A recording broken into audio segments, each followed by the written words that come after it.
Good Tavach, and Shavua Tov and so forth. Again, I'm still not back to my feet yet, so I have to do this situation. But as always, I want to start by thanking the Shul for sponsoring this, being the host, the Lehman family for being the sponsors in general in the series. And as you can see, this is being sponsored, two of them are, by a friend of mine from the podcast from New York, who I knew many years ago in near Israel, and Henry Rosenberg. It's very nice of him. Now moved to Teaneck, and we thank him. There is actually a half a podcast left. It was not sponsored. I thought it was, but it didn't. So if anybody's interested in stepping up to that plate and covering the half that's not there, that would be appreciated. I do have, as you see over here, let's go to the next one. The trip to Israel is still on, and there's a few more spots left. And so if anybody's interested in information or joining or anything like that, and as I say, I think some of you who've been on my past trips know, always working to fine-tune the, the itinerary to the last minute. Because new things pop up and old things don't and things like that, but it'll be very good. Mir Hashem. And let me see, what else do I want to share here? That's all I can think of for now. So I'm still in pain, so it's not good. But I do want to thank the tech team over here, especially they're stepping up to the plate. A lot of people are out of town, which is normal for the Thanksgiving weekend, as we understand. So I'm very grateful for all that. And I think without any further ado, we'll get down to business. As you can see, we're doing the winter lecture series of 2022 to 2023. The title of the series is Oslo, Immigration Assassination. That's the series. State of Israel and Jewish People 92 to 96, which is long before anybody here was born.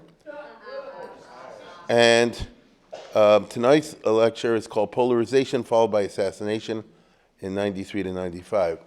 Now, the truth of the matter is, these subjects, once I sit down and start writing them, are so wide, so deep. That's like, you need like 2 or 3 for each one, but I ain't got no time for 2 or 3, neither do you. As a matter of fact, I will be jiggling, as always, with the calendar because I got 2 slots to speak out of town in February 4 and February 10, one in Boca, one in Rochester for now, and there may be some others. So all things are moving around. If at the end we've left anything out, I'll add just one extra one there. But meanwhile, I'll try to fit everything in as best as I can, and it doesn't matter to you anyway.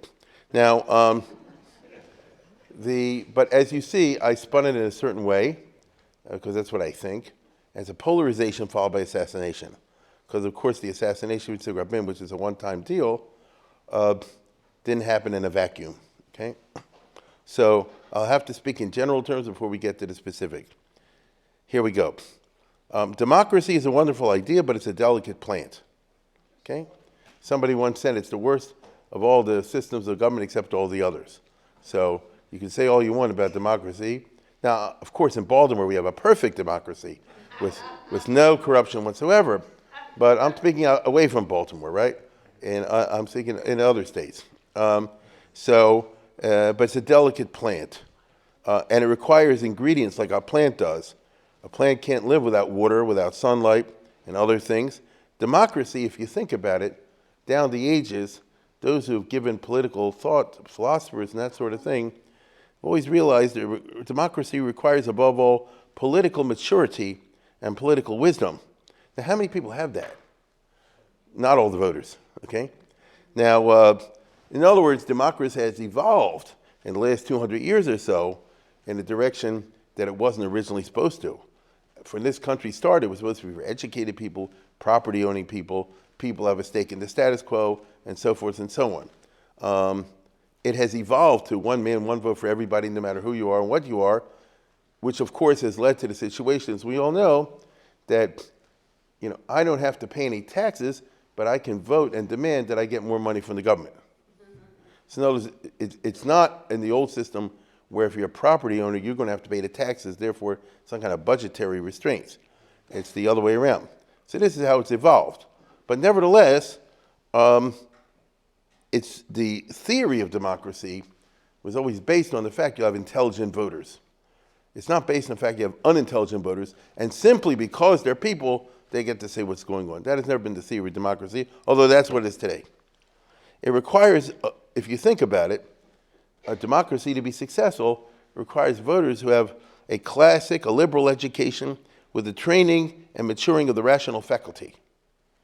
You have to read the great political thinkers to contemplate the different forms of government out there around the world throughout history, the pluses and minuses of the various systems.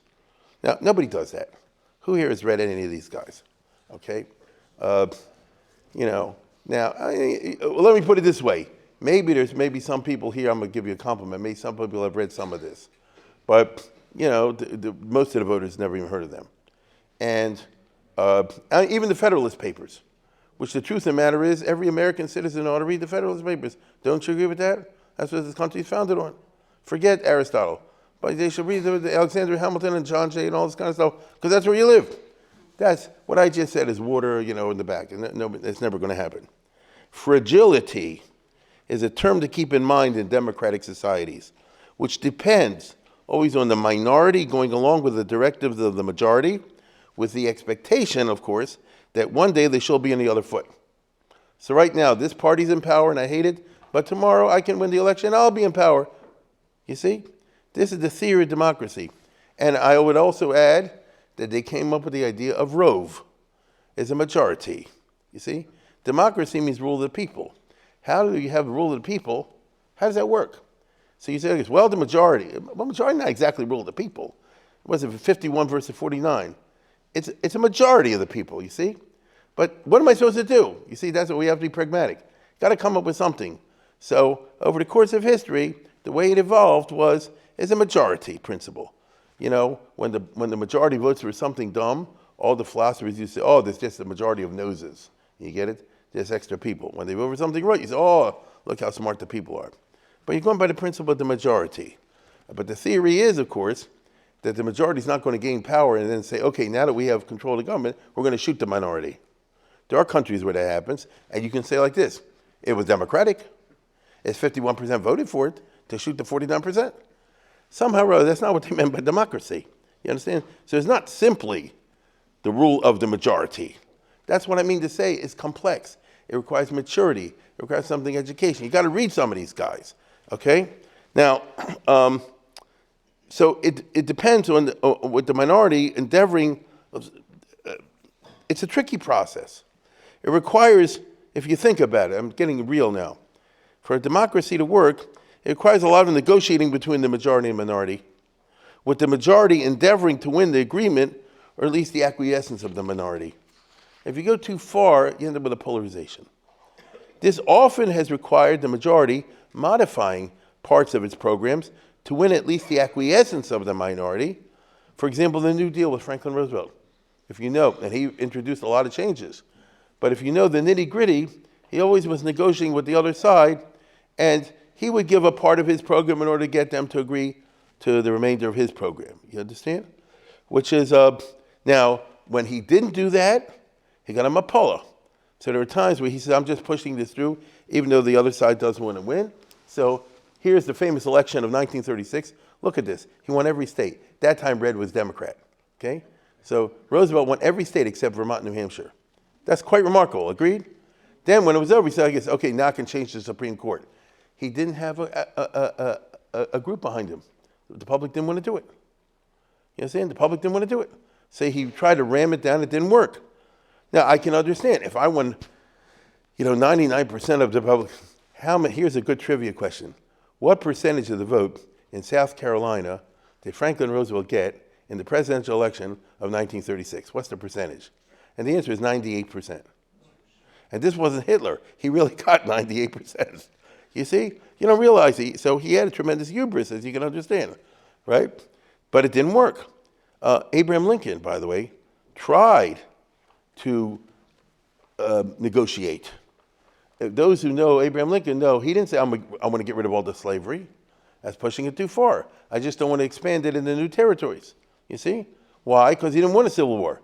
It was the Southern intransigence that led to the unilateralism. And those when the South says, we're going to declare war on you, little by little, Abraham Lincoln moved to the point where they were going to abolish slavery. Heck with it. You see? because it was the context of war and all the rest of it. So questions of how far you push, unilateralism, negotiations, moderation, all these are part and parcel of the democratic system. Think about, for example, in American history again, with bipartisanship in foreign policy. Look at the difference between Woodrow Wilson and Franklin Roosevelt. Woodrow Wilson is famous. I think many of us will remember this at least from high school. The Woodrow Wilson was famous after the First World War. He said, I'm going to make the peace in Versailles, and the heck with the Republicans. You see? He didn't take anyone with him to Paris and negotiate the League of Nations. And when he came back to Congress, which Republican voted down? And he was so angry, he ran around making speeches, got a stroke to put him out of commission. That's what happened. Notice he was too pig-headed to say he got to give and take. And without going into great detail, believe me, the Republicans were willing to horse trade, you know. As you could have gotten a League of Nations. This is well known. If it would make this compromise and that compromise, he wasn't making no compromise. Right? Now, Franklin Roosevelt learned from this, and if you study the Roosevelt administration in the Second World War, anything he did in diplomacy always had Republicans on there also. You want to make it bipartisan, and that's why after the war, Truman did the same thing. You see? So in other words, it became more of a democratic, I'm talking about democratic with a small d, democratic kind of business in which, you know, I'm the president, I get along, but I want to hear what you have to say, and I don't want to trample on what you have to say, I just want to push it in this direction. This is a point of view I've just given over. No, that's my take. In American history, depends who's writing the history book. The liberals today fault Franklin Roosevelt and his administration because they weren't liberal enough, particularly in civil rights. If you want to get down to it, Roosevelt continually refused to back anti-lynching laws in the South. And you know, they lynched people all the time during the Roosevelt administration, all the time, plenty. And he wouldn't do it because he said, that'll push the Southerners too far. In the Second World War, I think many people know, it was still not an integrated army, it was a segregated army. Because he said, I don't want to push it too far. Now, it depends who you are. Some will say, see, Roosevelt did that to get a national consensus to fight and win the Second World War. Another one will say, no, look what a schmo he was, that even when he's supposed to be fighting racism, he himself was a racist. You understand? These are different perspectives. By the 1960s, in this country, by the 60s, a liberal narrative dominated. The guys who wrote the books and the history books and things like Schlesinger were strong liberals. And they conquered LBJ, and thanks to Johnson's skills and the Republican idiocy and pushing Goldwater, because he went too extreme, and that played into Johnson's hands. So the Democrats crushed the Republicans in '64. I think everybody here will remember this more or less. And in the Congress, and then Johnson was such a good politician, he used the supermajority to push through things, all kind of things that the other side was hating. And ever since then, we've had a very polarized society. You get it? Because they pushed too much. He knew it. He even said in speeches, you can go watch it in the movies if you want. He said, we're only here for 2 years. It's going to change in 2 years. Now's the time to move. Past this, past that, and get it all in so that the other side won't be able to undo it. Okay? And he was backed by the media and so forth. And so as you and I know, politics in this country has become more bitter decade by decade. So when you look at Trump and Hillary and all the rest, just the latest iteration of this. Okay? This is why American politics is quite toxic these days. Can a Trump supporter, for example, respect the views? Respect. Disagree, but respect the views of a Biden supporter or of a Bernie supporter? What about the other way around? Can a Democratic liberal or whatever have the slightest respect for anybody who can vote for Trump? You see, we're holding by this situation where it's a radical polarization. When I say polarization, notice each one thinks the other side is crazy. If not, if what I just said is true, and it is, then dialogue and discourse is impossible. Right? And so how can a democracy function? Because I just told you, in order for democracy to function, you got to have people talking to each other. I repeat, I don't have to agree with you. You understand? But you can't go and freak out and call me this, that, and the other and terminate the conversation. Right? I don't see this happening. Okay, I've spoken in American political terms. Now we'll switch to Israel. Israel has had its share of delegitimating politics under Ben-Gurion. Remember, he used to call Begin a fascist and Bali Cherut and all this kind of stuff. And the idea was to marginalize them. And it worked, by the way. It worked. So in the 40s and 50s and 60s, the Cherut and all this was considered beyond the pale and beyond political discussion. Remember the Altalena, where they built the boat? I think many may be familiar with the fact that after Israel became a state in 48, 49, they gave pensions to the people who had been in Haganah and Palmach, especially if they lost somebody. Let's say somebody died fighting in Palmach. So the state of Israel gave a pension to the widow and the family, which is a good thing. Not if he was in the Irgun or the Lechi. You see what I'm saying? They had that kind of stuff. Now, on the other hand, Ben Gurion did certainly understand the danger of going too far. So, for example, I can't turn around and see, but you'll read it. What happened to the people who in 48 assassinated Count Bernadotte, the United Nations mediator, which was the Stern Gang? Okay? Israel didn't do anything to them in the end. And Ben Gurion's like this: if we round them up and shoot them, then they're going to shoot us, and we're going to have a civil war. So even though you can say that's outrageous, and from a certain perspective, not punishing assassins is outrageous, he's like this: the country, which is too fragile right now, cannot afford this, and therefore we're just going to, go past it. This is what happened, okay? I'll go even farther than that. Members of the Lechi of the Stern Gang were incorporated by Ben Gurion in the 1950s into his own apparatus. You see Ben Gurion there on the left? The guy standing next to him was his personal bodyguard, who's the guy who assassinated Bernadotte. Yeshukon. He was one of the guys who started Stable Care, where Ben Gurion lived. Okay, as a matter of fact, he became his best friend. Okay, now I'll say it again. Wait a minute. How can you traffic with someone who committed political murder, all the rest of it? Well, it happened. On the right, you see, again, I can't turn around. On the right, you should see Yitzhak Shamir with, what's his name, Isser Harel, the guy who started the Mossad, who really started the Mossad. And one of the things he did was he said, I'm bringing these old guys from the Irgun and Lechi because they have experience in underground work and all the rest of it. Let's work for the state of Israel. You see? So what I'm trying to say is, as they say in Hebrew, Yamin dochev small makarev. You can't be, too much. Okay, another example, as we all know, of not wanting to push the thing too far, which is a big issue even today, is Ben Gurion and the yeshiva boys, Ben Gurion and the Beis Yaakov girls. Why did he go to the Assassination, all that kind of stuff? He saw already at that time he was no dummy, and he already saw you're having two separate societies, and the Haredim totally delegitimate the state of Israel, which is true. They totally delegitimate the state of Israel. They're going to get bigger. This happened in 53, so, he saw where it's going. And he wanted, to see, can we work out some kind of modus vivendi? The answer was no, of course. The Chazon Ish very politely said no.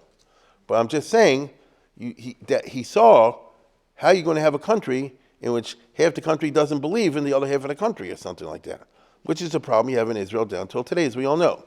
On foreign policy, vis-a-vis the Arabs, in other words, as far as that's concerned, there was always a broad consensus.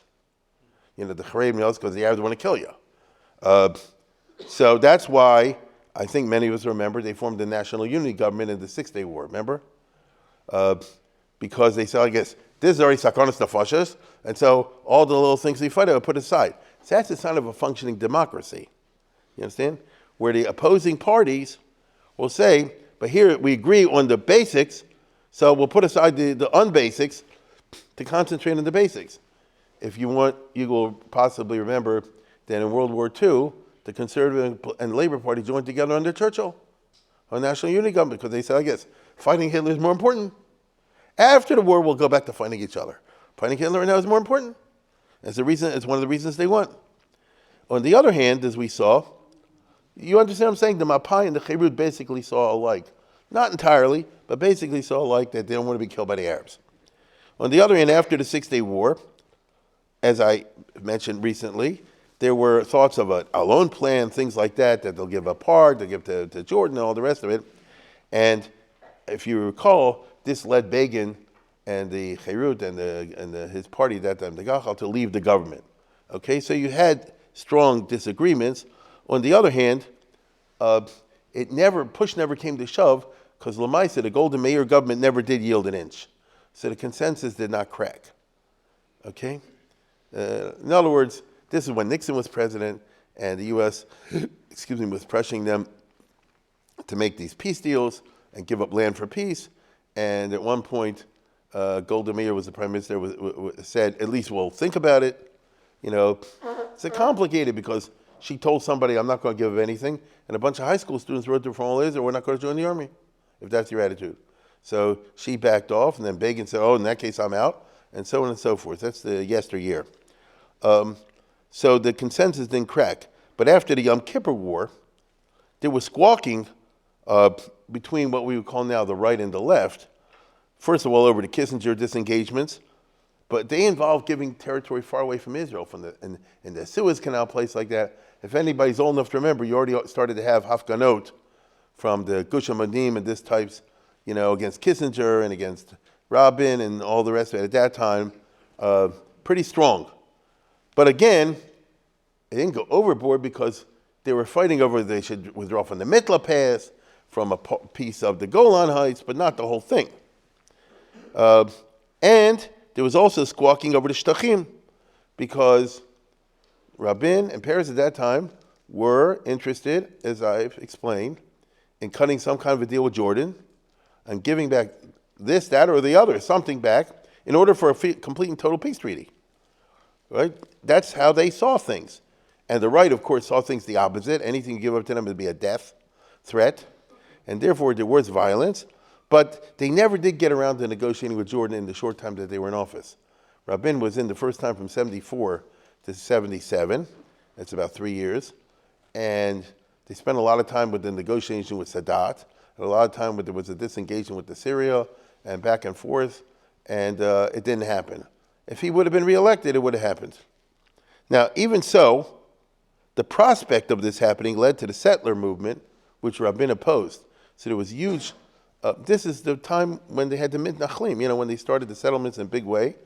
And it really was, let me put it this way, the consensus in Israel was sharply fractionated, and you had strong feelings on both sides. Rabin opposed the settlements because he said sooner or later we're going to have to give back to the Arabs. So he was very bottom line. So what's the point of doing it? But even though he prohibited settlements, Lamaisa, Rabin backed off in those years and did not use the army to destroy the settlements because he was afraid of breaching the consensus. You get it? Now, he said, I'm doing the wrong thing, but I don't know if you remember this. They used to start overnight a settlement somewhere, and the army would come and do a whole business, and by the time it's over, if he wanted to, he could have the army destroy the whole thing. You did this without permission, it's against the law and all the rest of it, but he did not break that consensus. By the time he came back into office again in 1992, which was 15 years later, after many years with the Likud in power, Rabin, thinking about the past, decided he had been mistaken. Look how many settlements had expanded. Look how the right has pushed its agenda. Now's the time for pushback. In other words, ever since 77 with Begin and Shamir, they've had their way. And in his thinking, again, it's a matter of respecting two sides. In the way he saw it, they're in the wrong policy. They're pushing it in the wrong direction. And they're trying to create unilateral facts that can't be changed. This has to change. This is my opinion. And remember, he'd been a general in the army and all the rest of it. He felt, Peres, Rabin, all those guys, the left, let's put it that way, now is the time for a two-state solution. Really? Only a two-state solution, he thought, would bring security and an end of violence and terrorism. For example, if you make a deal with the PLO, then we'll stop what's been going on for years that nobody's able to stop. They keep shooting rockets into Israel. We forget this. Begin was never able to stop that, except by going in and getting the Vietnam over there. And as soon as the Israeli army left, they went back to shooting rockets into Israel in the north. Now, if we get a deal, they won't shoot any rockets at us anymore. For example, that's just one example of various things. Okay? Now, we, looking back 30 years later, say, you're too late.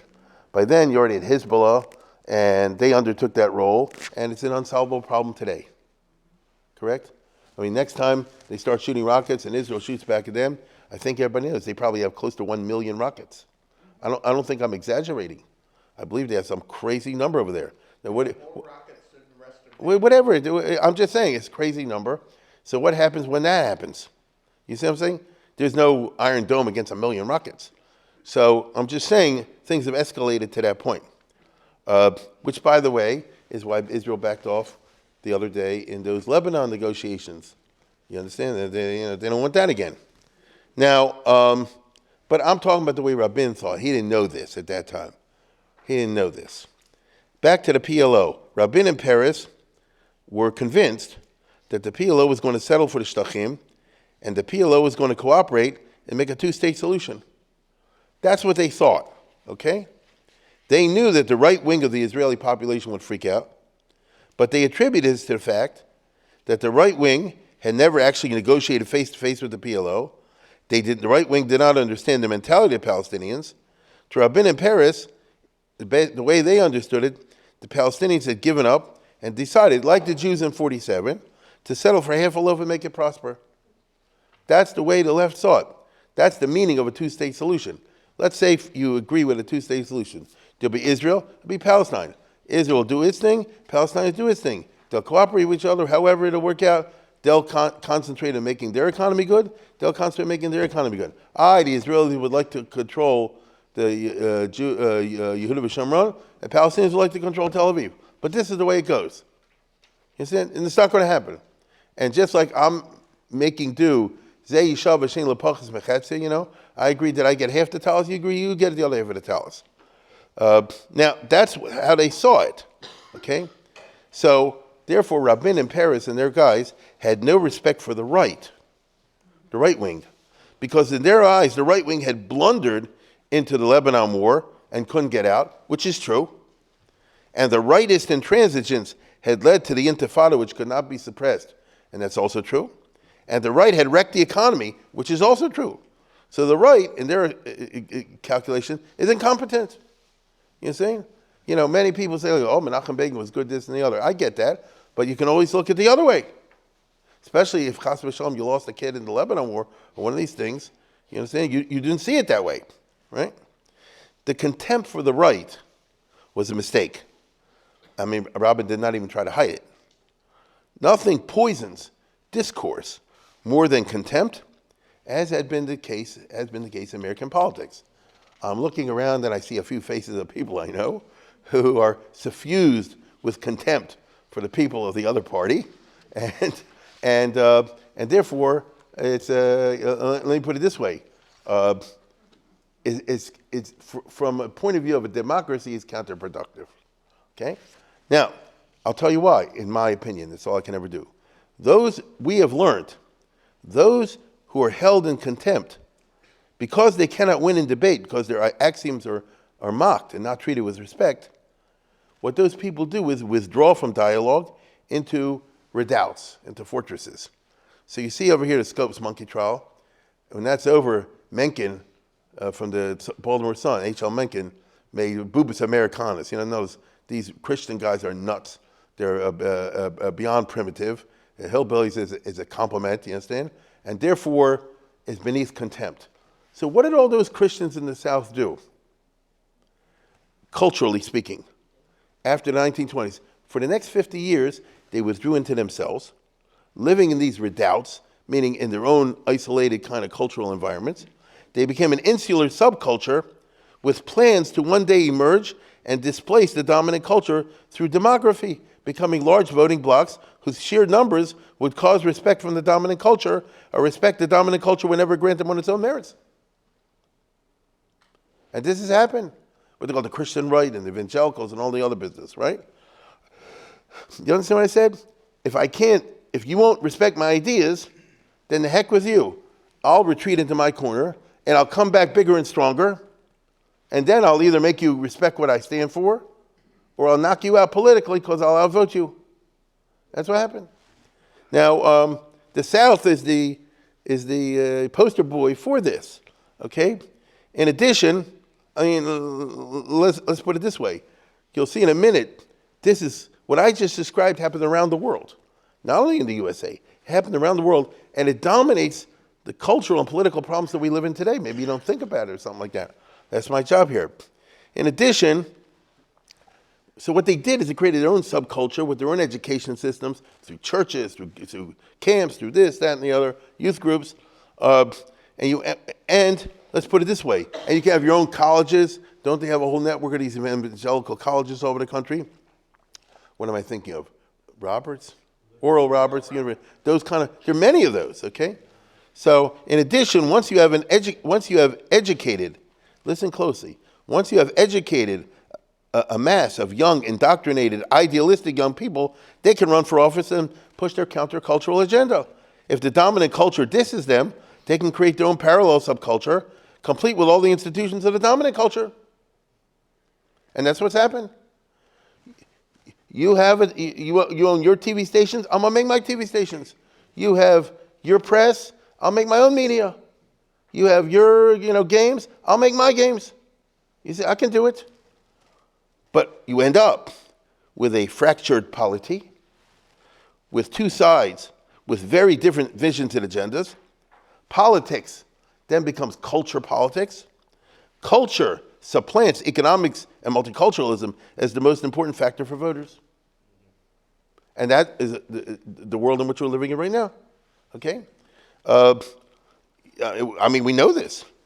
This has happened with fundamentalists around the world, and in a lesser way with cultural conservatives. It happened in the USA. First you had the fundamentalist. Jerry Falwell grew up in those 50 years that I just described. He built it up. It's legal. I didn't say he did anything illegal. He built up a Ganza Malucha.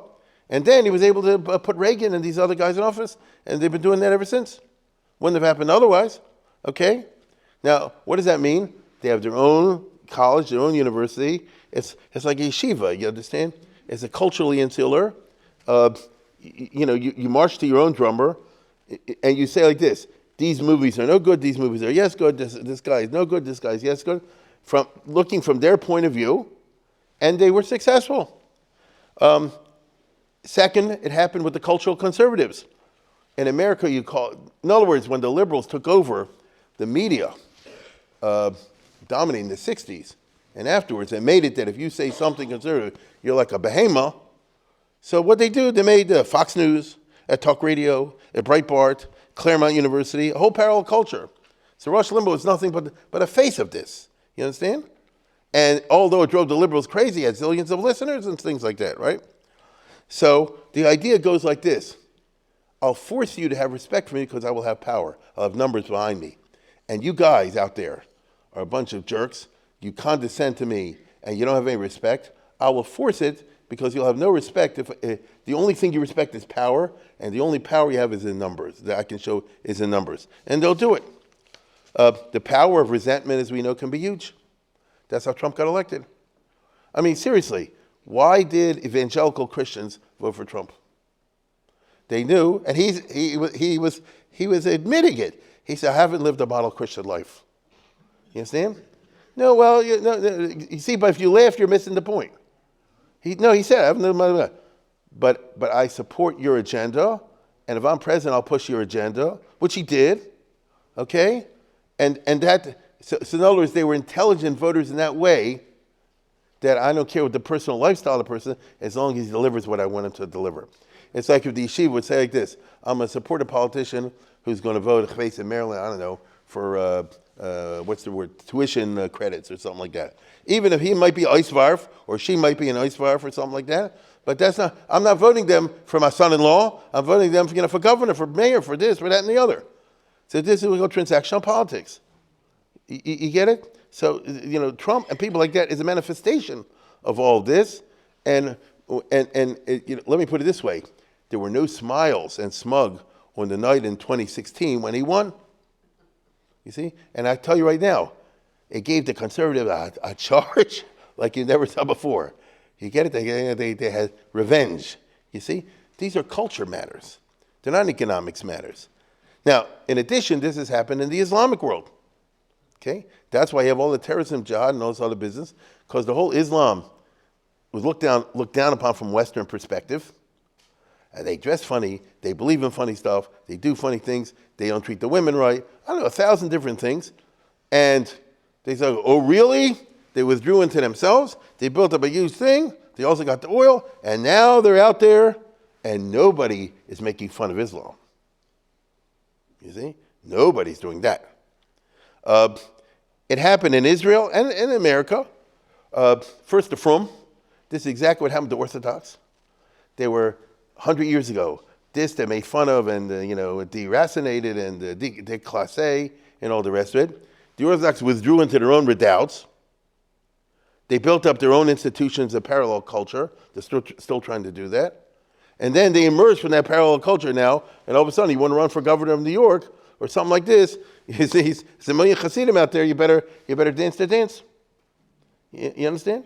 Because you guys don't really respect me for what I am, because I realize I look funny, but you respect my numbers, and that's what I'll use. So I'll say it again. I could give many other examples, country by country, but it'll take all night. This has happened around the world, whether you realize it or not. So this is one of the great themes of the time in which they live. Nobody in Israel laughs at the Haredim today. They may loathe them, they may fear them, but you don't laugh at them because they got those numbers, as the recent election proves. You see? It also, by the way, happened to what I would call the right wing in Israel. I call the security right, not the frum, but those who are on the right side, Yamanim, of the political questions of vis-a-vis the Arabs. By 1992, there was a whole culture of rightists regarding the Oslo. I mean, they had a whole network, their own media, their own school systems, their own networks. I mean, this is what happened. You had the settlers, for example. I would say the Srugim in general were large. That and Kippah is a large educational network and subculture of its own, parallel culture of its own. Correct? If you know in Israel, you can live Atlanta born, Atlanta bred, and when you die, Atlanta dead. You can live your whole life within Kippah world. In fact, that's what they want you to do. Okay? So if that's the case, you ain't going to be a Smolani, you're going to be a Yemani. That's how you're going to turn out. The Likudniks, you see? These are large blocks. The rightist students at the university who react against the liberal university administrations, because the university administration in Israel is very leftist, right? And therefore, they'll say the Arabs can fly PLO flag and this and that and the other. And Yigal Amir, Shad Rabin, was one of those guys in the rightist student organizations. You understand? So what does that mean? They're part of a culture of their own. What the university president in Hebrew U saw as a matter of individual expression, or respect for the other person, the Palestinians also have a point of view. They see Begida, that these guys want to kill us. You see? And so, again, you can't have a democracy, or at least a well-functioning democracy, when you have such radically different evaluations of the phenomena in front of you, which lead to such radically different conclusions. I mean, how do we all live in the same house? This is why people get divorced. But in the country, you can't get divorced. Correct? In a country, you're living together with other people. You can't get divorced. What are you supposed to do? So, a functional person was like this. If I can't get divorced, then me and the spouse got to work it out. Somebody got to work it out. Easier said than done, my friends. Agreed? Easier said than done. So, here we go. Rabin and Peres announced the Oslo agreements, if you recall. So they gave away, they said that the Arafat can set up a state in Gaza and in Jericho, for starters. The right immediately freaked out. Both halves of the right. First of all, Eretz Yisrael Hashlema, those who were bothered by this, and they really were bothered by this, because you're cutting out a piece of our flesh. Gaza and Jericho, as they say, is part of us. What gives you the right to give that away? That's one right. Then there's the Cheirut right, as I call it, which said you're starting a situation in which they're going to shoot rockets at us from near Tel Aviv. That's a different kind of cheshbon. That's saying from a security point of view, it's impossible. The center in Israel, not the right and the left, the center, when they announced the Oslo agreements, holds its breath. They were saying, really? Interesting. Can Rabin and Peres, with their unequaled experience, Rabin had been a general in charge of the army, as you know. Peres had been the defense minister and all that kind of stuff for years. He made the A-bomb. I mean, these guys are the ones who usually know what they're doing. Can they pull this off? Had utopia actually arrived? Well, had it arrived, the left and the center would have supported it. The right would have had to suffer in anguish. And eventually, they'd have to make peace with it. The shtachim would have been unrealistic as shtei gadol le'Yarden. I mean, there may be a few people in Israel that still say we should own Jordan, but very few of those, right? Because it's not realistic. So they'll say, same thing, the West Bank, East Jerusalem, whatever you want to say, they'll say, well, once upon a time we had a shot at it, but we blew it, and life goes on. But utopia did not happen. As we saw, Arafat immediately began demanding more and more, and Rabin in Paris, on the other hand, especially Rabin, kept insisting stick to the script. So in other words, right away, I would just remind you, it wasn't Arafat himself personally who negotiated the Oslo agreements. It was his guys, right? Abu Mazen, Abu al, and all that. So they did sign it, of course, but then he said, this is only the starters, and today I want to move into more. Meanwhile, Rabin in Paris said, no, that's not the way we want to do it. We want this to be for a while, and then we'll move to the next stage, seeing how things are going. So from day one, it was a basic clash. By the way, a completely understandable clash between 2 points of view. Arafat was appalled that Israel was reaping so much goodwill and investments. As a result of the Oslo agreement, before anything even happened, there was a heady moment in Israeli diplomacy. Every country out there, just about, was now signing up to recognize Israel and do business with them. And this was coming on top of the collapse of the Iron Curtain. So it really seemed like a utopia from the diplomat point of view. Russia, China. Do you know North Korea wanted to make relations with Israel? It just fell through for some reason. Rabin turned it down for certain reasons. And he thought later on they could pick it up, and it didn't. They thought, it looked at that time, that Syria is going to make a deal with Israel. You have to understand, if you're sitting in the prime minister's chair in 1993, 1994, you're seeing possibilities opening up that were unimaginable. Israel's not going to be boycotted by anybody. There's no such thing as a BDS. There's none of that kind of stuff. It's all sweet and light. And frankly, this is when serious foreign investment came to Israel. That's how he made the startup nation. That is what happened. So if you're Arafat, you say, no, don't do that yet. Only when he gives us back everything that you do, right? All he did was give us back Gaza and Jericho. It's too early to do that. I need you to hold back from that, to exercise pressure on Israel to force them to give it to me. But the world didn't act that way, okay? I don't know if you know this. Rabin was in active communication with Saddam Hussein during those years. You could look it up. Really, all these things were in play. It seemed as if the most intransigent of all the Arab states, Syria and Iraq, excuse me, were going to make peace with Israel. It was conceivable, at least, okay? Now, it didn't happen, but it's conceivable. So, as I said, how can you do this? No Palestinian state is coming to being. Even if you believe Arafat was sincere, meaning even if you believe that he intended to keep his side of the bargain, he wasn't a Ben-Gurion or Michael Collins. He wasn't about to restrain the terrorists. Okay?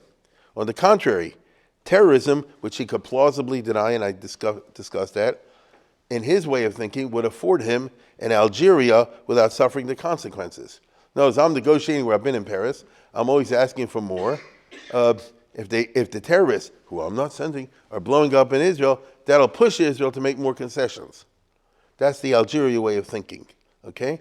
Which, I repeat, worked in Vietnam with this country. It worked in Algeria with the French. It worked with the British in Palestine in 1948, if you want to be honest about it. It does work sometimes. Excuse me. So this is the situation that was going on. Now, it just so happens that at this time, meaning late 80s, early 90s, new groups who regarded Arafat and the PLO as a bunch of old fuddy-duddies came into their own. The most notably, of course, was Hamas and what they called the Islamic Jihad. In the case of Hamas, the Gourmet Bitachon in Israel, the Israeli security authorities, made the mistake that Alexander Yanai made with Shimon ben Shetach, which means that, now I know in light of hindsight it's shocking, but that's what history is. They always were focused on the PLO and the Fatah and Arafat and the PLFP, all those kind of secular groups who were, in different places in the occupied territories, as they called it. And therefore, one of the things that the Shin Bet and the others said was, if we can foster other groups there that are not pro-Arafat, that will actually help the situation and make it better for Israel. So one of the groups, I'm going to shock you, one of the groups they thought was a good idea to support in the Gaza Strip was the Muslim Brotherhood. Okay? And the reason is because, especially in those years, the Muslim Brotherhood said like this, we're only into Pirchei and Seirei. We just have a youth group, it's focused on religious, which was true at the beginning.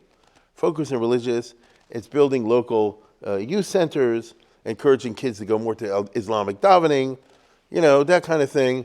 You have, like we would say today, Sunday morning brunch, Saturday night of, something about the tefillah, those kind of things, take a ball game.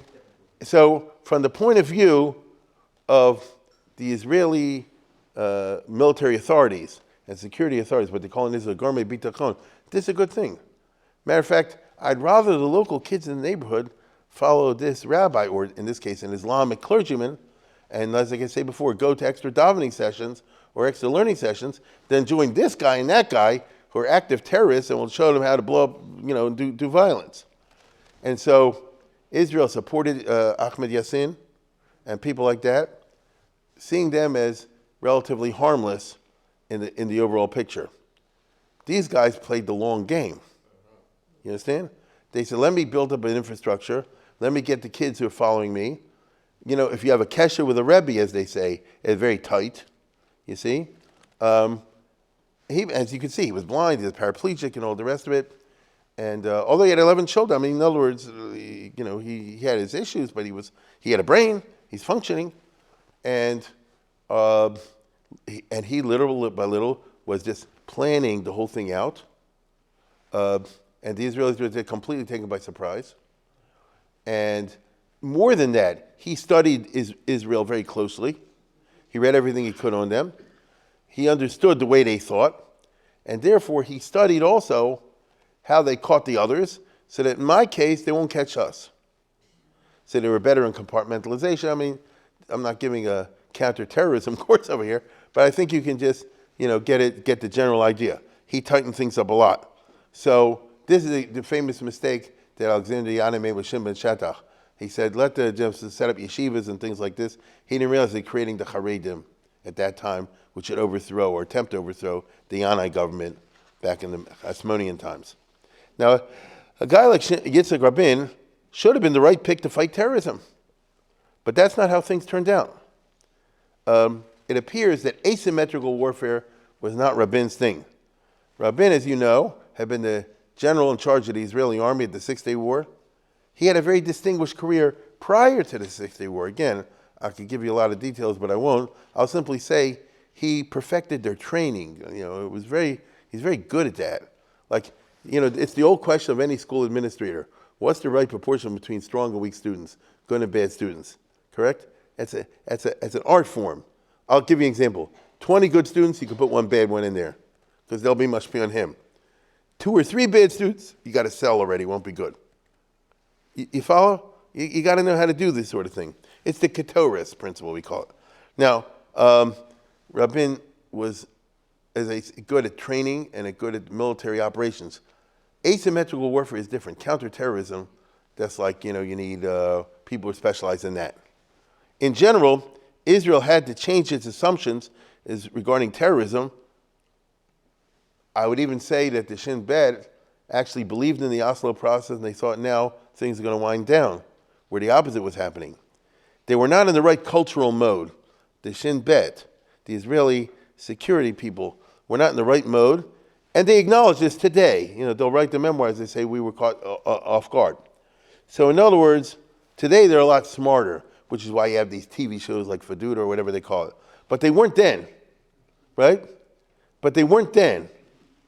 It reminds me very much of the IDF before the Yom Kippur War, which I think everybody knows, was a very good army, but they were hooked into, that's General Eli Zair, remember, the guy in charge of military, and said, no way are the Egyptians going to attack. No way. He said, well, here they are. No way, until they start shooting.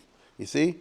Now, you can't blame Israel. Stalin, same thing. They told Stalin, Hitler's about to attack you. No way, he's not going to do it. So because Stalin in his way and the Golda Meir government in their way, we're all stuck in a certain way of thinking, and cultural presuppositions can block your ability to do rational thinking. You understand? To do rational appraisals. This is one of the interesting things of history that you can see human folly. You get it? You can be very smart, very experienced, and I mean that. And you can be very suspicious even. But the march of folly, even a guy like Stalin, who didn't trust his own shadow, as you know, was caught totally with his pants down when Hitler attacked in June of 41. So it can happen, okay? Now the Shin Bet was not watching the growth of Hamas and the Islamic Jihad. Moreover, in a perfect storm, at this time, in around 91, 92, there was a huge turnover in personnel within the Shin Bet. So the old guys retired. And the consequent loss of institutional memory, I think you know what I mean by that. And let's put it this way. There would of necessity be a time gap of a learning curve for the new generation at the worst possible time. Because when people with institutional memory leave, isn't that right? It's very hard to replace that, and the new guys, or women, whoever it is, have to have their own trial and error. They have to have their own trial and error, which is a pity, because here we're talking about Israel, we're talking about human lives. Suddenly, they discovered a well-organized system of suicide bombers appeared on the streets of Israel right then in 93, right at the time of the Oslo agreements, causing panic and havoc, as we saw a revival of that in Yerushalayim this week. Right? My sister's granddaughter, in other words, my great niece, I guess, was on that bus, notice the 67 bus that just had taken off with a boom, and the bus driver said, everybody get out, and all the girls ran in 100 directions. And, I think my wife said, why'd you run? He said, everybody else is running, I'm running too. It was just a panic. This really kicked in 93, 94, 95, and 96, as I think many of us will recall, at least in general. And the new groups, the new terrorist groups, were better organized than Fatah had ever been, and they were better compartmentalized. If you catch one, it doesn't mean you know the other. You see? So the Shin Bet, because that's who it falls on, not in the army. Counterterrorism, terrorism and counterterrorism is all about intelligence. You understand? That's what it's all about. Then the rest becomes a matter of executing the plan to get rid of the person or somehow neutralize them. But if you don't know who's the responsible party, then you're wasting your time. So the Shin Bet had to start from scratch like in these movies. Sooner or later, it took a while. The first guy cracked under interrogation, and then another, and then so forth. And then they discovered, to their surprise and horror, there's a whole entirely well-funded series of networks developed right under their noses, being financed from Jordan by, Hamas supporters and all the rest of it. And like, what the heck happened to us? This was the Rabin government. Now, there are too many details to go through. For our purposes, the aftermath of the Oslo Agreement saw two simultaneous phenomena, okay? Two simultaneous phenomena. On the one hand, a wave of suicide bombings, for example, in Machne Yehuda, remember? In bus stops, in discos, like in that Algeria movie, remember I showed you? Which the movie was made in 66, okay? These struck terror into the Israeli population. I mean, think about Machne Yehuda on Friday. That's when they did it, okay? And number two, at the same time, negotiations continued on giving Arafat more land beyond just Gaza and Jericho. The Rabin government was committed to this. They called it the interim agreement. That's where we had the Clinton administration with Dennis Ross and all the others. Here is where the radical chilukei deos kicked in both senses of the term, chilukei deos klape chutz, chilukei deos klape pnim. Strong differences of opinion regarding foreign matters and strong differences of opinion internal matters. First, regarding the foreign matters, chilukei deos klape chutz. Rabin said, first let's discuss security arrangements so that the PLO will help Israel as far as terrorist attacks. In other words, you, Arafat, show me that you're serious about making sure that these attacks will be stopped, the people will be arrested, the whole business will cease, and all the rest of it, and then we'll talk about more progress. On the other hand, Arafat said, no, first give me back the whole West Bank and Gaza Strip, no strings attached, and then I'll cooperate with you. You see? So like that. And chilukei deos klape pnim. They had radical differences of opinion internally. Because within Israel, people started saying, is Rabin betraying the country? Is his policy leading to a disaster? More and more you heard the word, which was crazy, the Rabin is a boged, is a traitor, begidah, treason. That's a heavy statement. I mean, that's Benedict Arnold. You say Benedict Arnold was a traitor. You understand? You don't use that word all the time. Yes, you do. They started to use it all the time. Now, understand this well. The left in Israel argued, Rabin is on the right course. Only when the Palestinians, I'm going to try to explain to you the best I can, how they saw things. The left said, only when the Palestinians control all their territory, only when the two-state solution is fully implemented, will the Palestinian situation fully normalize, and only then will the terrorism, which originates in the occupied territories, will it stop. Because where are all these terrorists coming from? They're coming from the West Bank or from the Gaza Strip. That's where they're coming from. So the problem is they're under occupation. And therefore they're reacting to it, as others have done to occupation, by resorting to terrorism. After all, by the time we finish this, there will be no more occupied territories, and then the problem will go away. This is a certain way of looking at things, okay?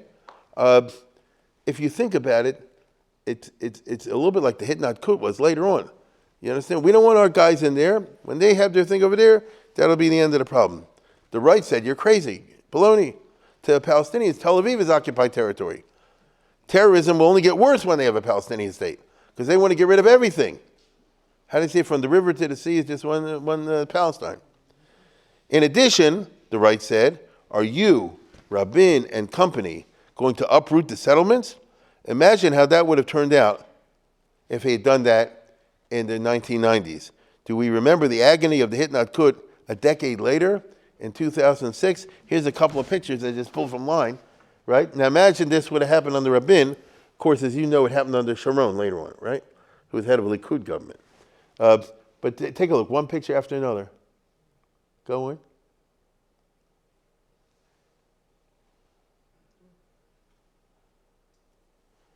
These are not actors, these are real pictures.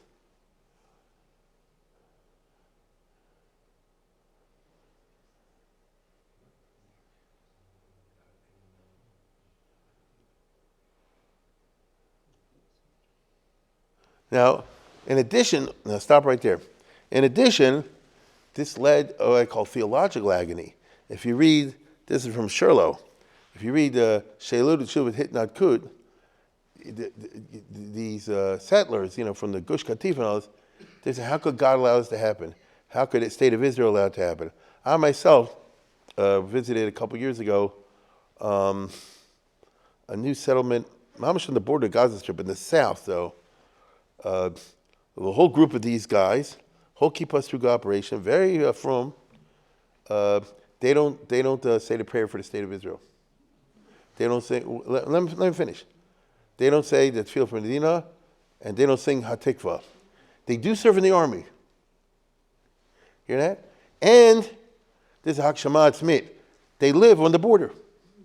Because I saw right behind there, it's my son-in-law's family. I saw behind there, they got these balloons, you know what I mean, that the Israeli army has for terrorism and things like that. So they're mamish up on the border, you see? Maybe it was Egypt, not Gaza, it doesn't matter. They're up on the border. So they're living in Israel, they're mitnachlim of a certain sort, all the rest of it, but they're completely disillusioned with the Medina. You understand? And I'm not blaming them, I'm just saying this is what happened. So in 1993, 1994, 95, the right is saying to Rabin, you're going to give everything back to Arafat? You're going to give him the whole West Bank back? You're going to give him the whole Gaza? You're going to do this? You see? Now, Sharon was a tough son of a gun. He did it. He had it. In other words, he had, like that, say what you want. I'm talking about in terms of carrying out what I say I'm going to do. He did. He put the army in there as we just saw. But what a price. You see, what a price. And it didn't help, by the way, as we know. Gaza has a cancer today, and a Stalingrad was no good outcome. That didn't work out. But nevertheless, this was what was in store, people thought, in 1994 and 1995. So it genuinely terrified the settlers and the rest of the right. That's the reason I'm sharing this with you, because all I can do tonight is try to point to mentalities as best as we can reconstruct, as best as I can reconstruct them. Now, Rabin somehow was insensitive to this. Rabin said, look, if we reach an agreement, we reach an agreement with all the consequences, negative as well as positive. The whole Israel cannot be held hostage to the settlers. You understand? We don't exist to support you as a yeshuv. You wanted to do this. If it's better for the Medina, in our estimation, then you have to be willing to tear the whole thing down. Now, I'll say it again. He's coming from a certain point of view. Okay? You can't do something and expect the whole country to suffer because of you. Let's say I'm right. And really, this will lead to a peace. So you can say, the heck with the peace, I'd rather have my yeshuv in such and such a place. What gives you the right to talk like that? That's what Rabin thought. And he was democratically elected head of the government, and he did meet with the settlers, the Yesha Council, and all these groups, but he didn't agree with them. So they came and they complained about this, that, and the other, and he didn't care. When I say he didn't care, meaning he said, I guess, I hear what you're saying, you're wrong. That's how he saw it. I think, personally, his somewhat gruff manner, because that's who he was, plus the wild manners of the settler types, because I'm sure he came banging, screaming at the tables and all this, made for a bad chemistry. Now, here's an interesting story. When he told a secular Golan settler from the Mapai party, who was screaming at him, he says, Altia propellorium, don't be a propeller. Just screaming all like this all the time. I don't know how, but this got out in the papers that he said all the kippahs, everybody's a bunch of propellers. And this became a slogan of the right wing. It's the same thing that Trump was able to do, if you recall, in the 2016 election, when Hillary Clinton says he's supported by a basket of deplorables. Remember that? Boy, she gave him a gift. You see? So Rabin, he said, a bunch of Svivonim, I forget how you call it, but the propellers in there. Why? Because it goes back to what I've been telling you. The most toxic thing you can do is if you have contempt for me, if condescension for me, right? If you remember at all, when Menachem Begin evacuated Yamit in 79, and he went there and they screamed him this and the other, he didn't say nothing, right? And he was conveying over there, he says, listen, you're right, and I completely understand what you're saying. Unfortunately, this is a necessity, and so forth. So, in other words, he was giving a bad news, but in a respectful way. He was not disrespectful to the people of Yamit. He said, I completely understand what you're saying. In another role, I would agree with it, but since I'm Rosh Hashanah, we got to have a peace with each other. It tears my heart to do this. I got to do that. That's not who Rabin was. He didn't talk that way. He didn't feel that way. You understand? He didn't do it in that fashion.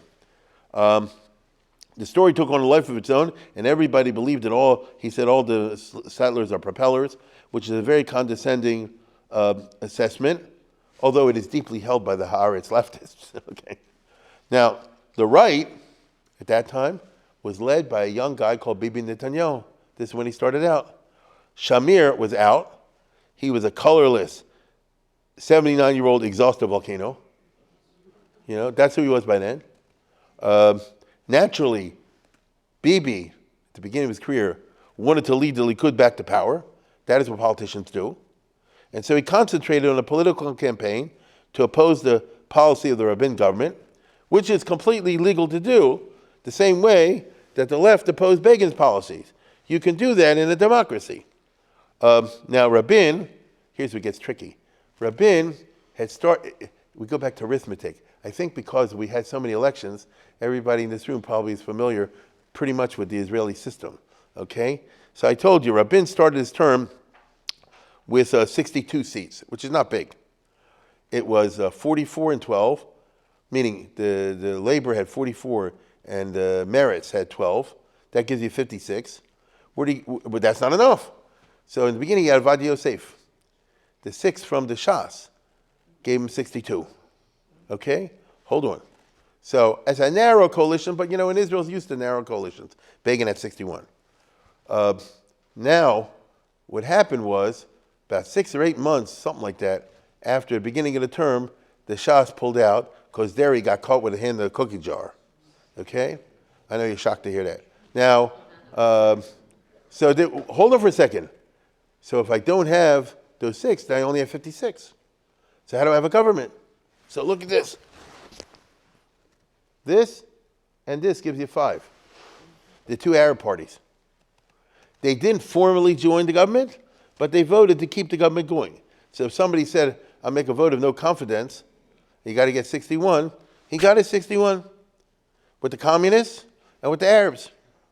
You see? What's my point? If I'm Netanyahu, then what's going to be my campaign slogan? You're giving away Israel, and you don't have the moral authority of a Jewish majority in the Congress, in the parliament. You hear that? You're giving away the Jewish land, and you don't have a Jewish majority. In other words, you lack the moral basis for doing what you're doing. You're making irreversible. Now, by the way, the reason those 2 Arab parties supported Rabin, Arafat told them to do it. Okay? Because I don't blame him. You know, he said, if Rabin stays in power, they're going to give us stuff back. If the Likud comes in power, they're not going to give it back. So you guys should support him. That's a bummer. So, I mean, and by the way, look at a crazy situation that Rabban Shalom pulls off. Yitzhak Rabin, the famous general, the hero of the Six-Day War, is now being held in power by 2 Arab parties who are told by Arafat to go vote for him so he can give more land back. You hear that? You know, Rube Goldberg couldn't come up with that. Okay? Now, so be charged. You're making major irreversible decisions, giving away entire portions of Eretz Yisrael unilaterally and without a Jewish majority, which is outrageous, which is an interesting point. As a result, there were these giant demonstrations of the right, which were characterized by hate speech and extreme language. Here, I'll show you 2 things I just pulled off easily off the YouTube, and they'll speak for themselves. Now, a lot of it's in Hebrew, but I think you won't need me to translate because you can get the general idea. Take a look.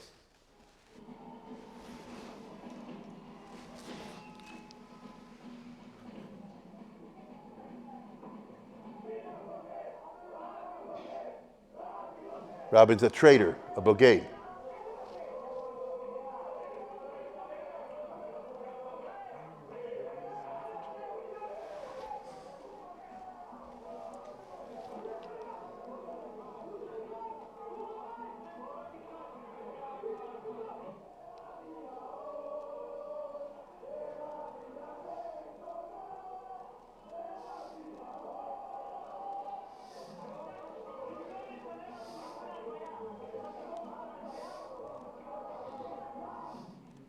They said, are you going to come to the funeral?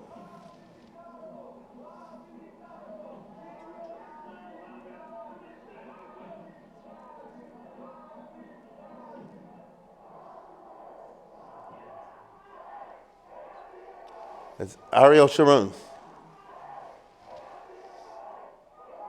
Yerushalayim.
Who bogeyed.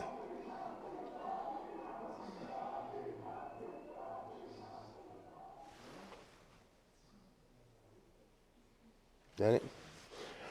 You get the general idea. No.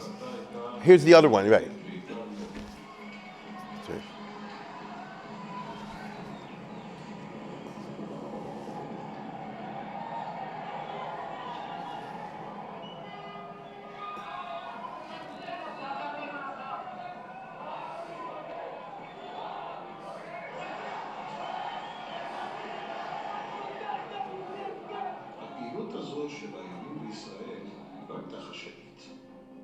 לא צריך ראש שב"כ שיתרגם לעברית את דבריהם של ביבי נתניהו או אריק שרון על המרפסת בכיכר ציון.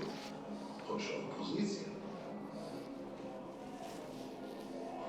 לא צריך את ראש שב"כ שיסביר לציבור בישראל מה המשמעות של ארון מתים בהלוויה לדוגמה ברעננה.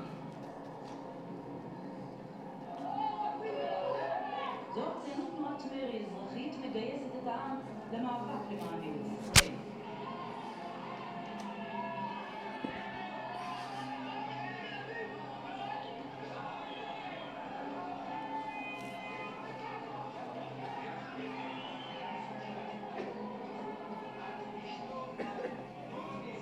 צל הרחוב הפך להמנון שידורי הרדיו הפיראטיים שהקימו חברי זרוע צל.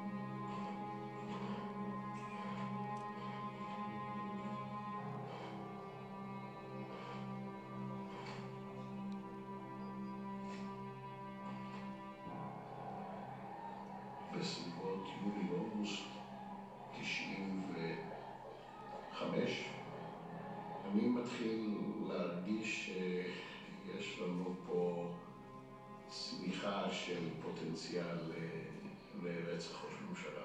הלכתי לרבין, ביקש ממנו רשות לעשות שני דברים. הדבר הראשון היה להיפגש עם המנהיגות הפוליטית, שזה ביבי נתניהו, אריק שרון.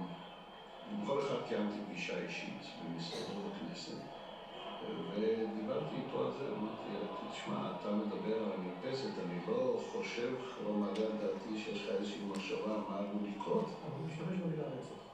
כן. את ההפגנה הזאת ארגנו מועצת יש"ע ביחד עם הליכוד. אבל השתתפו בה אנשי ימין מכל הגוונים. תנועת זרועותינו קראה לפעיליה להצטרף להפגנה. אנשי כך, שמנו אולי רק כמה עשרות, חילקו את התמונה הזאת.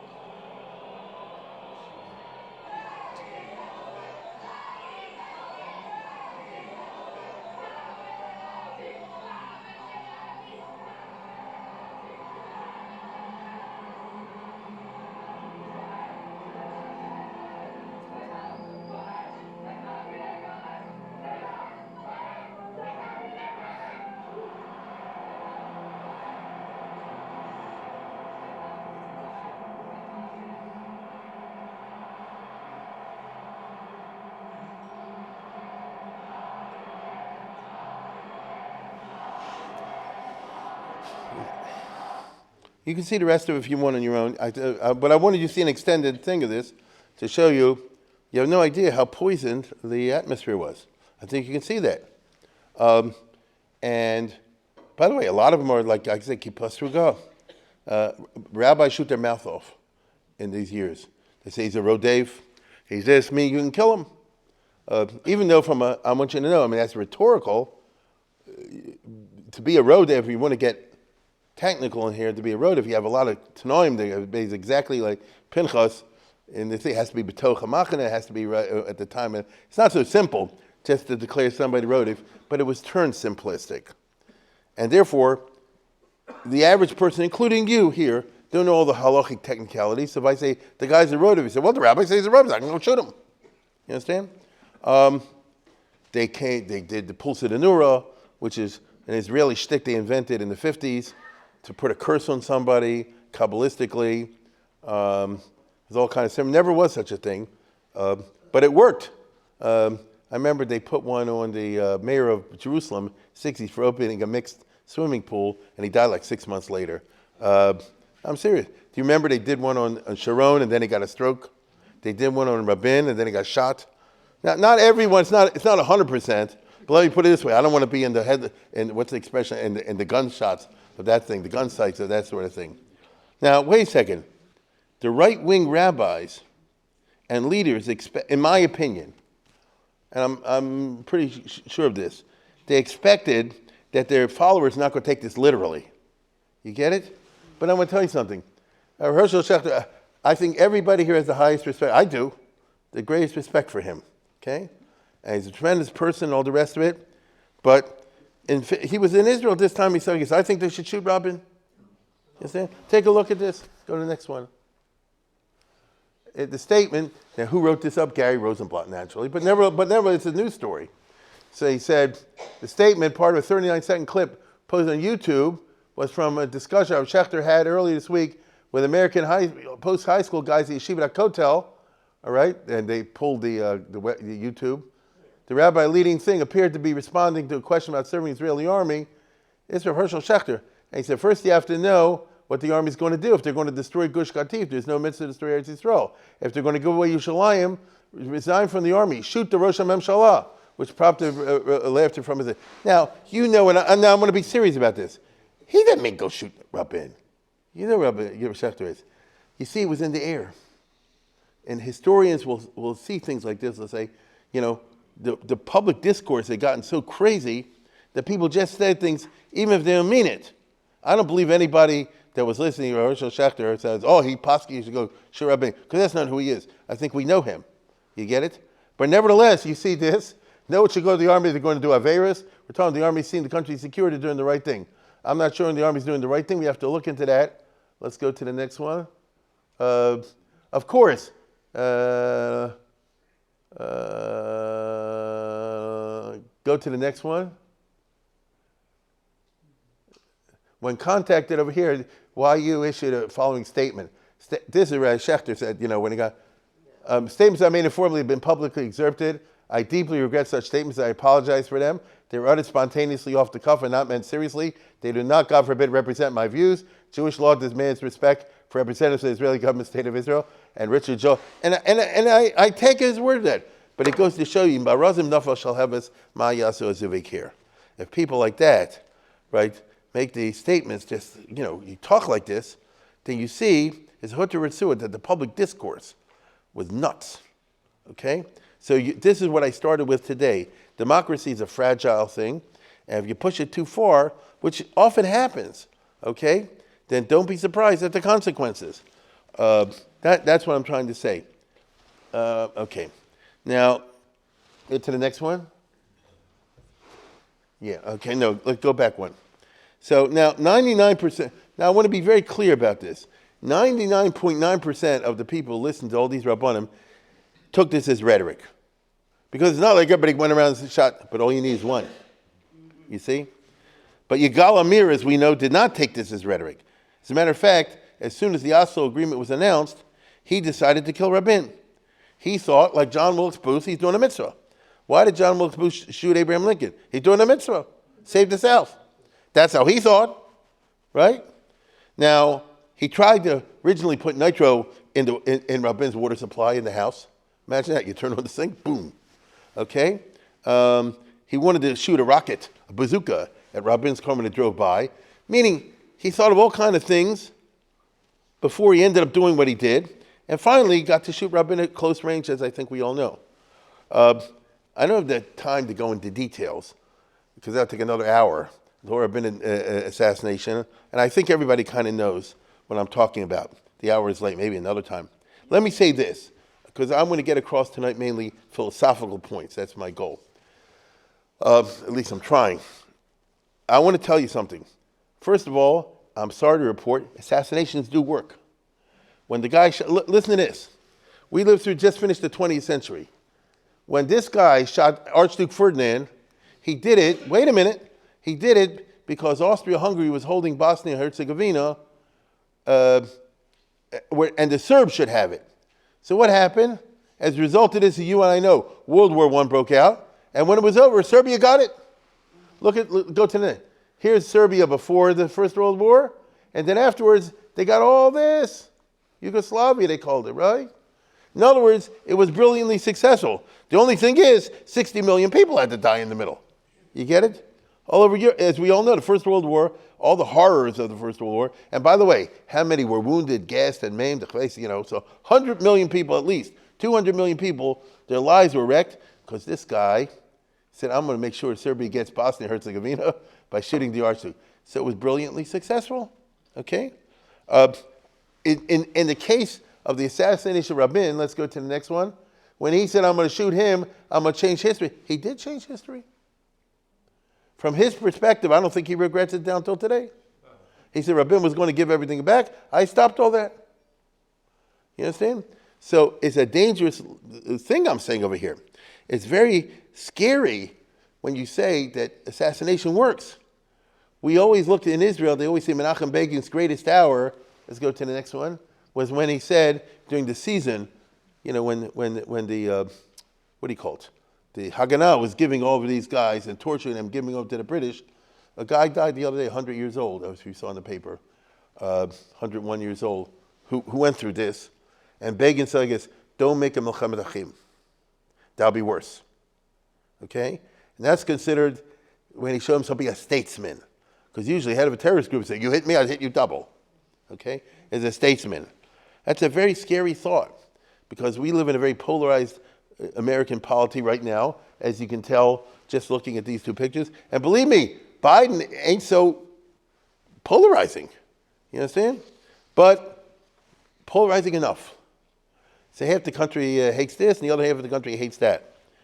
Now look, there's a lot of information. I hear there's too much information. I can't do it all in one night. So let's pick this up another time. With that, I wish you a good night.